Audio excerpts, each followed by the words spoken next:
Bangla wash Bangla wash Bangla wash একেবারে ধুয়ে মুছে সাফ করে দিয়েছে পাকিস্তান টিমকে বাংলাদেশ দল। আউটস্ট্যান্ডিং।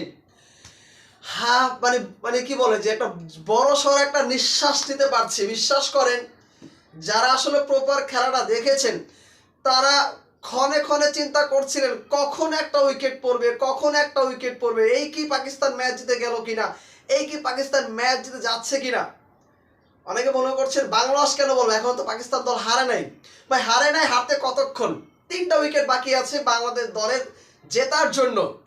পাকিস্তানকে করতে হবে আরো 121 রান, হাতে রয়েছে 3টা উইকেট, যেখানে একেবারে স্বীকৃতি ব্যাটসম্যান হিসেবে মোহাম্মদ রেজওয়ান।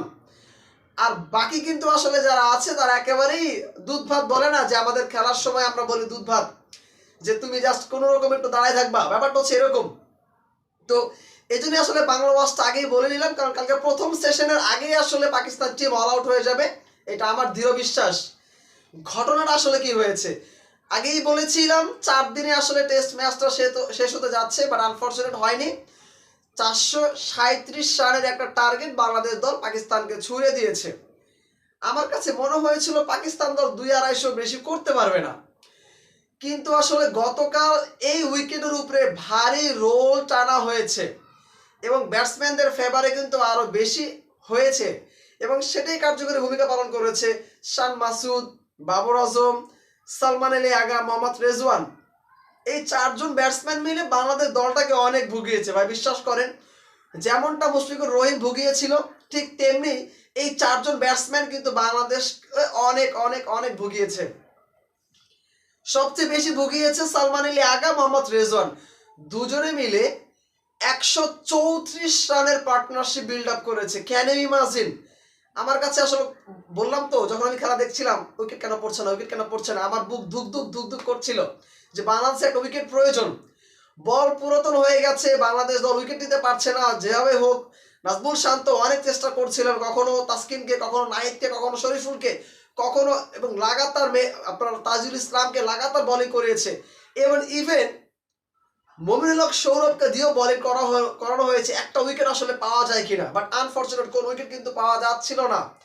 বাট যখন নতুন বলটা নেওয়া হয়েছে, শরীফুলের পরের ওভারটাকে তাইজুলকে আনা হয়েছে, বিশ্বাস করেন ভাই 3 নম্বর বলটা আউটস্ট্যান্ডিং, স্টাম্পটাকে উপরে দিয়েছে সালমান আলী রাগা, এবং বাংলাদেশ যত একটা প্রাণ ফিরে পেয়েছে, বাংলাদেশ দল টোটাল খেলায় ফিরে এসেছে, সেখানেই মূলত বাংলাদেশ দল জয়লাভ করেছে।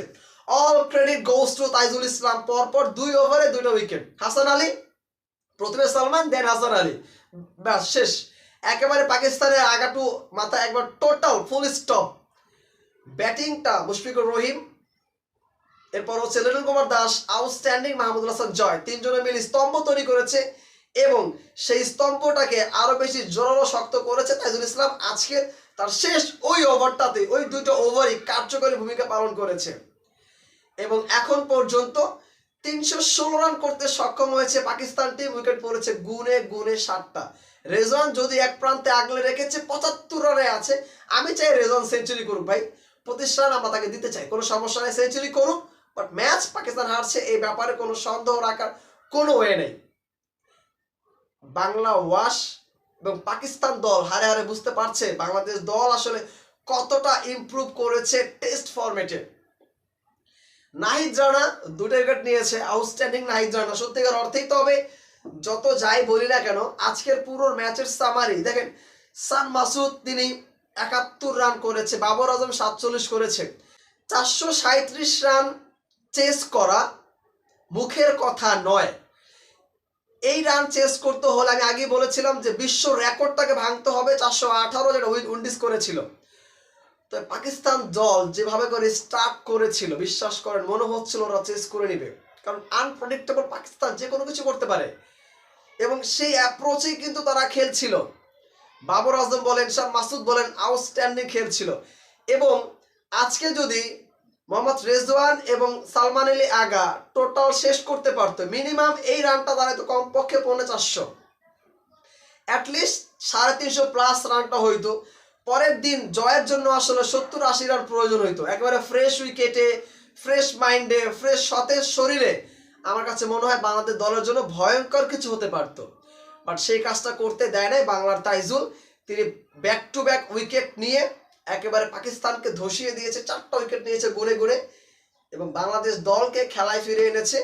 ফাইনালি বাংলাদেশ দলের 3টা উইকেট প্রয়োজন জয়ের জন্য। আমরা আশা করি আগামীকাল সকালের মধ্যে সেই 3টা উইকেট নিয়ে নেব। কি মনে হচ্ছে আপনাদের কাছে, বাংলাদেশ দলের কোনো সম্ভাবনা আছে এই ম্যাচ হারার? আমার কাছে নাই। আপনাদের মনে কি আছে কমেন্ট বক্সে জানায় দেন।